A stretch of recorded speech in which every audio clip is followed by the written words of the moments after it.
அபயம் இருக்க எனக்கென்ன கவலை, எப்போதும் உன் பிள்ளை எனக்காய் உனக்கன்றோ கவலை. அன்பு இயேசுவுக்கு பிரியமான அன்பு உறவுகளே, நண்பர்களே, உங்கள் ஒவ்வொருவரையும் இந்த புதிய நாளிலே இன்றைய மன்னா என்ற இந்த நிகழ்ச்சியின் மூலமாக சந்திப்பதிலே மிகுந்த மகிழ்ச்சி.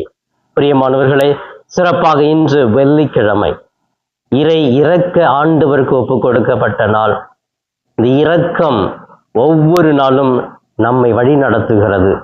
அந்த இரக்க செயல் கடவுள் நம் ஒவ்வொருவருக்கும் தனிப்பட்ட விதத்திலே கொடுத்து கொண்டிருக்கிறார். அவருடைய இரக்கத்தினால் தான் நாம் மீட்பு அடைகிறோம். இயேசுவின் இரக்கத்தினால் தான் நாம் விடுதலை அடைகிறோம் என்பதை புரிந்து கொண்டு இந்த வெள்ளிக்கிழமை வேளையிலே இயேசு மரித்த இந்த நாட்களிலே சிறப்பாக நம்மை முழுமையாக ஒப்பு கொடுப்போம். அவருடைய இரக்கம் நம்முடைய வாழ்க்கைக்கு தேவை. அவருடைய இரக்கம் இருக்கும் பொழுது நாம் அனைத்தையுமே பெற்றுக்கொள்ள ஒரு வாய்ப்பு இருக்கிறது. எனவே இறை இரக்க ஆண்டவரிடத்துல நாம் நாடி சென்று அவரிடத்தில் நமது தேவைகளை அறிக்கையிடுவோம். அவருடைய இதயம் நமக்காக துடித்து கொண்டிருக்கிறது. இயேசுவின் இருதயமே என்றும் இணைந்திடும் அருள்மயமே என்று அவருக்காக, அந்த இதயத்திற்காக, இரக்கத்திற்காக நாம் ஒவ்வொரு நாளும் சிறப்பாக வெள்ளிக்கிழமை வேளையிலே மன்றாடுவோம். பிரியமானவர்களே, சிறப்பாக இன்று பாஸ்கா காலத்தின் 20ஆம் நாள், 20வது நாளை தொடங்குகிறோம். இந்த உயிர்ப்பு நாளிலே இந்த உயிர்ப்பு செய்தி எனக்கு உண்மையான நிரந்தரமான வாழ்வை கொடுக்க வேண்டும் என்று சொல்லி ஒவ்வொரு நாளுமே ஜெபித்து கொண்டிருக்கிறோம். இந்த நாளுக்காக சிறப்பாக நன்றி கூறுவோம். இறைவன் இந்த நாளை நமக்கு ஒரு கொடையாக, ஆசீர்வாதமாக கொடுத்திருக்கிறார். மகிழ்ச்சியோடு தொடங்குவோம். பல்வேறு பிரச்சனைகள், குழப்பங்கள் நம்முடைய வாழ்க்கையில் வந்தா கூட ஆண்டவர் என்னோடு இருக்கிறார், உயிர்த்த ஆண்டவர் எனக்கு எல்லாவற்றையுமே செய்கிறார் என்று மகிழ்ந்து வாழ்க்கையை வாழ முயற்சி செய்வோம். பிரியமானவர்களே, சிறப்பாக இன்றைய மன்னா என்ற இந்த நிகழ்ச்சியிலே இன்று நம்முடைய தாயாம் திரு அவையும் நம் ஆண்டவர் இயேசுவும் நமக்கு கொடுக்கிற உன்னதமான மன்னா இறை செய்தி யோவான் நற்செய்தி 6ஆம் அதிகாரம் 52 59 முடிய பகுதிகள். பிரியமானவர்கள், தொடர்ந்து நாம இந்த வாரத்திலே இயேசுவினுடைய உடல் எவ்வளவு முக்கியம் என்று பார்த்து கொண்டிருக்கிறோம். நானே வானின்று இறங்கி வந்த உயிருள்ள உணவு, என்னை உண்பவன் என்றுமே வாழ்வான் என்று சொல்லியிருக்கிறார். என்னிடம் நம்பிக்கை கொள்பவனுக்கு தாகம் இராது என்று சொல்லி இந்த நாட்களில் முழுவதுமாக இந்த நற்கருணையின் மீது உள்ள தாகத்தை, நற்கருணையினுடைய முக்கியத்துவத்தை நாம் பார்த்து கொண்டிருக்கிறோம். பிரியமானவர்களை, இப்படி இயேசு தன்னை எல்லா இடங்களிலுமே என்னை உணவாக நீங்கள் உண்ண வேண்டும் என்று சொல்லுகிற பொழுது அங்கே வாக்குவாதங்கள் எழுகிறது. அதுதான் இன்றைய நற்செய்தியை நாம் பார்க்கிறோம். யூதர்கள் இயேசுவினிடத்திலே வாக்குவாதத்தை வைக்கிறார்கள். எதற்காக இந்த வாக்குவாதம், எதற்காக இந்த வீண் பேச்சு என்று பார்க்கிற பொழுது அவர்களுக்கு அதில் நம்பிக்கை இல்லை. ஒரு விஷயத்த சொல்றாங்க அப்படின்னு சொன்னா அது நான் நம்பல, ஏற்றுக்கொள்ளல அப்படின்னு சொன்னா அங்க விவாதம் வரும், வாதம் வரும், எதிர் போட்டிகள் ஆரம்பிக்க செய்வார்கள். பிரியமானவர்களே, இப்படித்தான் இயேசு என்னை உணவாகவே கொடுக்கிறேன், என்னுடைய தசையை உண்ணுங்கள் அப்படின்னு சொன்ன உடனே யூதர்கள் கேட்கறாங்க, எப்படி இது முடியும்? ஏன்னா அவங்க நம்பல, அவர் மேல நம்பல, அவர் செய்த புதுமைகளை நம்பல. அதனால அங்க வாக்குவாதம் தொடங்குகிறது. ஒரு மனுஷனுடைய சதையை இன்னொரு மனுஷன் எப்படியா சாப்பிடுறது? இது என்ன, இது அநியாயமா இல்லையா அப்படின்னு சொல்லிட்டு இயேசு விட்ட வாக்குவாதம் வைக்கிறாங்க. எப்படி நீ இதெல்லாம் சொல்லலாம்? எப்படி நாங்கள் உன்னுடைய சதையை சாப்பிட முடியும் என்று வாக்குவாதம் வைக்கிறார்கள். பிரியமானவர்களே, தொடர்ந்து இந்த நற்செய்தியில பார்க்கிறோம். தெளிவாக அவர் சொல்லுகிறார், என்னை உண்பவன் நிலை வாழ்வை கொண்டிருக்கிறான், அவனுக்கு இறப்பே இருக்காது என்று மீண்டும் மீண்டும் இந்த கருத்தை சொல்லுகிறார். அவர்களால் இதை புரிந்து கொள்ள முடியவில்லை. வாதங்களும் விவாதங்களும் ஏற்பட்டு கொண்டே இருப்பதை நாம் பார்க்கிறோம். பிரியமானவர்களே, இந்த நற்செய்தி பகுதியும் நம்முடைய வாழ்க்கையும் ஒத்து போகுதா அப்படின்னு பார்த்தோம்னா நிறைவா ஒத்து போகுது. ஏன் அப்படின்னு சொன்னா, குடும்பத்திலே எடுத்துக்கோமே, குடும்பத்துல கணவன் சொல்றாரு, மனைவி ஏற்றுக்கொள்ள அப்படின்னா அங்க வாக்குவாதம் தொடங்குகிறது. மனைவி சொல்றாங்க, கணவர் ஏற்றுக்கொள்ளல அப்படின்னா அங்க வாக்குவாதம், விவாதங்கள் தொடங்குகிறது. பிள்ளைகள் சொல்றது பெற்றோர்கள் கேட்கலன்னா அங்க சண்டை, வாக்குவாதம் தொடங்குகிறது. இப்படி நம்ம வேலை செய்கிற இடங்களிலே, குடும்பங்களிலே பல நிறுவனங்களிலே பார்த்தோம் அப்படின்னு சொன்னா, ஒரு காரியங்களை ஒருத்தர் சொன்னாக்கா அதை ஏற்றுக்கொண்டால், நம்பினால் அங்க விவாதம் இல்லை, வாதம் இல்லை, தேவையில்லாத டென்ஷன் கிடையாது. ஆனா அந்த நம்பிக்கை இல்லை, நான் அதை ஏற்றுக்கொள்ள அப்படின்னும் பொழுது எனக்குள்ள ஒரு அமைதி அச்சத்தன்மை காணப்படுகிறது. அதை ஏற்றுக்கொள்ளல, ஸ்டார்ட் பண்றேன். என்ன ஸ்டார்ட் பண்றேன்? விவாதத்தை ஸ்டார்ட் பண்றேன். எப்படி இது சாத்தியமாகும்? உன்னால எப்படி முடியும்? இதெல்லாம் கொஞ்சம் கூட ஈவு இறக்கம் இல்லாத ஒரு செயலா இருக்குது அப்படின்னு சொல்லிட்டு இல்லாத வார்த்தைகளை, தகாத வார்த்தைகளை பேச ஆரம்பித்து விடுவோம். அந்த விவாதம் தொடர்ந்து போகும். அது நல்ல ஒரு முடிவில் முடியுமா அப்படின்னு பார்த்தீங்கன்னா, நிறைய விவாதங்கள் முடிவில் இல்லை.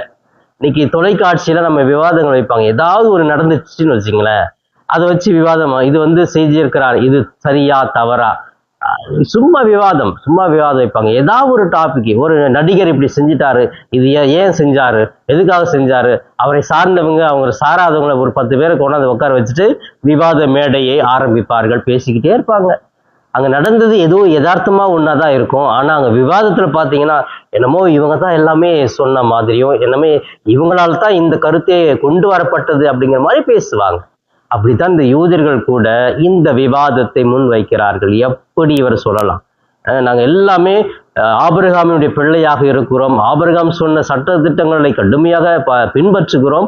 இவர் தன்னையே கடவுளாக என்று சொல்லுகிறாரே, தன்னை கடவுள் என்று சொல்வதற்கு மட்டும் இல்லை, அவருடைய சதையை நாங்க தினமும் உண்ணணும் அப்படின்னு சொல்றது எந்த அளவுக்கு ஏற்றுக்கொள்ளக்கூடியதாக இருக்கிறது என்று அப்படியே உள்ளத்திலிருந்து பொங்கி எழுந்து பேசுவதாக இந்த நற்செய்தியானது அமைந்திருக்கிறது. அன்பானவர்களே, சிறப்பாக இந்த நற்செய்தியில ஆண்டவர் அந்த யூத மக்களுக்கு தெளிவுபடுத்துறார். பாருங்க, நான் படித்து காட்டுகிறேன். மானிட மகனுடைய சதையை உண்டு அவருடைய இரத்தத்தை குடித்தாலொழிய நீங்கள் வாழ்வு அடைய மாட்டீர்கள்.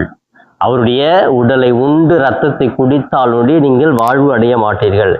எனது சதையை உண்டு என் இரத்தத்தை குடிப்பவர் நிலை வாழ்வை கொண்டுள்ளார். நானும் அவரை இறுதி நாளில் உயிர்த்தெழச் செய்வேன்.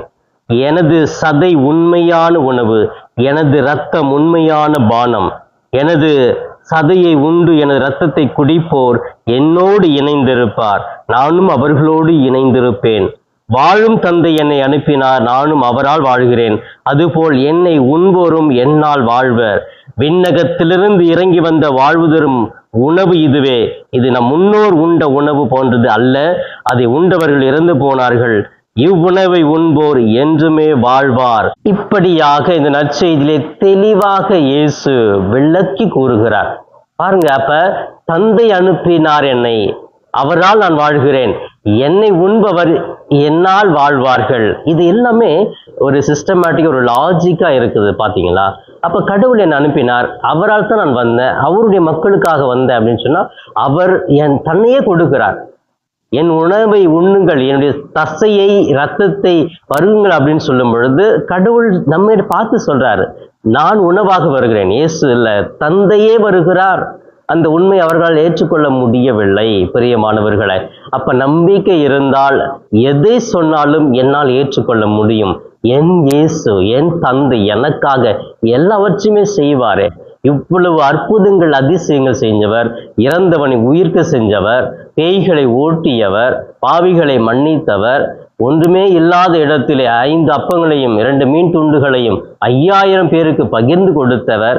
இப்படி பல்வேறு புதுமைகள் அற்புதங்களை செய்த இயேசுவால் அவரை தான் உணவாக கொடுக்க முடியாதா?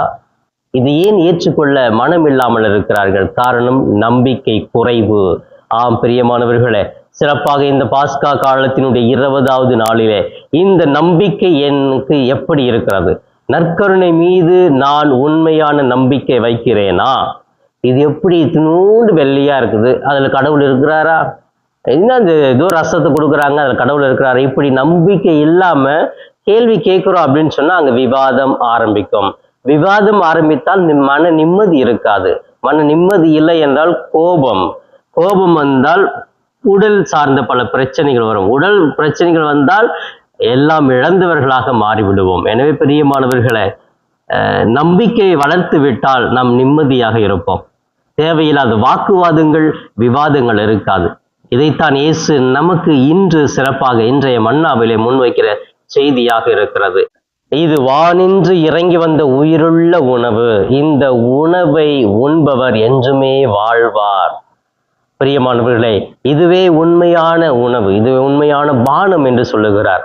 ஆம் பிரியமானவர்களே, இயேசு உண்மையாகவே வாழ்கிறார், உண்மையாகவே இருக்கிறார். அவர் உண்மையை மட்டுமே பேசுகிறார், அவர் மட்டுமே உண்மையாக இருக்கிறார் என்பதை புரிந்தவர்களாக, உண்மையை அறிந்து தேவையில்லாத விவாதங்களுக்கு இடம் கொடுக்காமல் நம்பிக்கையோடு வாழ முயற்சிக்கலாம்.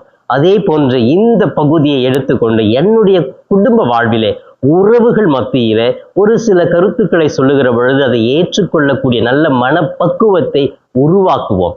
தேவையில்லாத டென்ஷன், தேவையில்லாத கோபத்தை கொண்டு வந்து வாதம் என்று பேசிக்கொண்டே மன உளைச்சலுக்குள் ஆவதை விட அதை ஏற்றுக்கொண்டால் நாம் நிம்மதியாக இருப்போம், அதை சொல்பவர்களும் நிம்மதியாக இருப்பார்கள். ஒரு நிம்மதியான ஒரு சூழ்நிலை, அமைதியான ஒரு சூழ்நிலை நாம் வாழும் பகுதியிலே ஏற்படும் என்பதை உணர்ந்தவர்களாக இந்த வாழும் உணவையும் இயேசுவினுடைய இரத்தத்தையும் உண்டு பருகி வாழ நாம் இந்த நாளிலே சிறப்பாக ஜெபிப்போம்.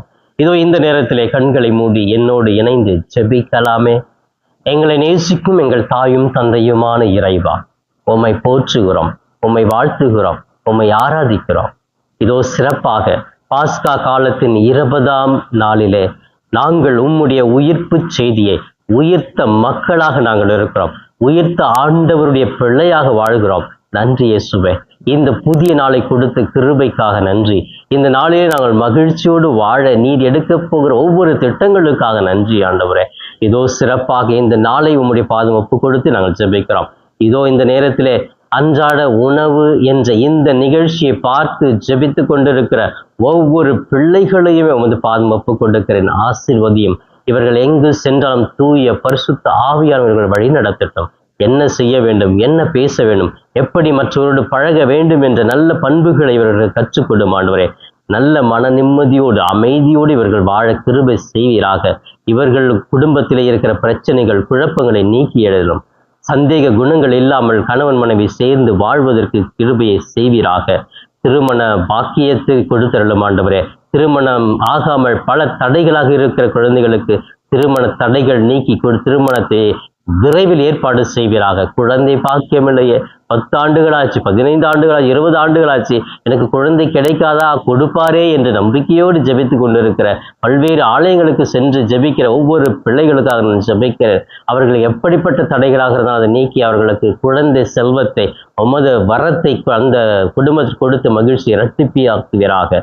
அன்பு தெய்வமே, வேலை இல்லை, வறுமையில் இருக்கிறேன், கடன் பிரச்சனையாக இருக்கிறது, எனக்கு ஒரு நல்ல வழி கிடைக்காதா என்று என்கிறவர்களுக்கு நிம்மதி கொடுத்திடலாம் ஆண்டவரே. படுத்த படுக்கையிலே பல்வேறு வியாதிகள், பயங்கள், திகில்கள் என்று சோர்ந்து போய் இருக்கிற சாத்தானுடைய தொந்தரவினால் அலைகழிக்கப்பட்டிருக்கிற பிள்ளைகளை விடுவித்து அவர்களுக்கு நல் வாழ்வை கொடுப்பீராக. இதோ சிறப்பாக இந்த நாள் முழுவதும் எங்களோடு தங்கி எங்களுடைய வாழ்க்கைக்கு உமது இரக்கத்தை அபரிவிதமாக பொழிந்து எங்களை வழி நடத்துவீராக. இவை எல்லாம் எங்கள் ஆண்டவரும் மீட்பெருமான இயேசுவின் இணையற்ற நாமத்தில் ஜெபிக்கிறேன் என் ஜீவனுள்ள நல்ல பிதாவே. ஆமேன், ஆமேன். பிரியமானவர்களே, இந்த நாள் ஒரு இனிய நாளாக இறை அருளையும் ஆசிரியம் நிறைவாக பெறும் நாளாக அமைய வாழ்த்துகிறேன். உங்களுக்காக ஜெபிக்கிறேன். இயேசுவுக்கே புகழ், மரியே வாழ்க.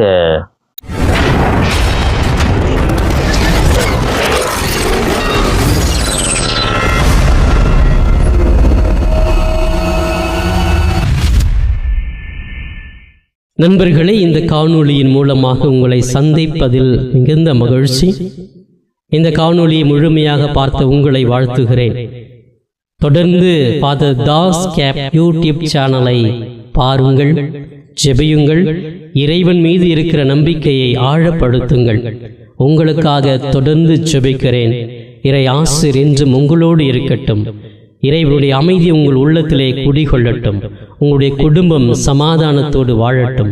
நீங்கள் எடுக்கிற ஒவ்வொரு முயற்சிகளும் ஆசீர்வதிக்கப்பட நான் தொடர்ந்து ஜெபிக்கிறேன்.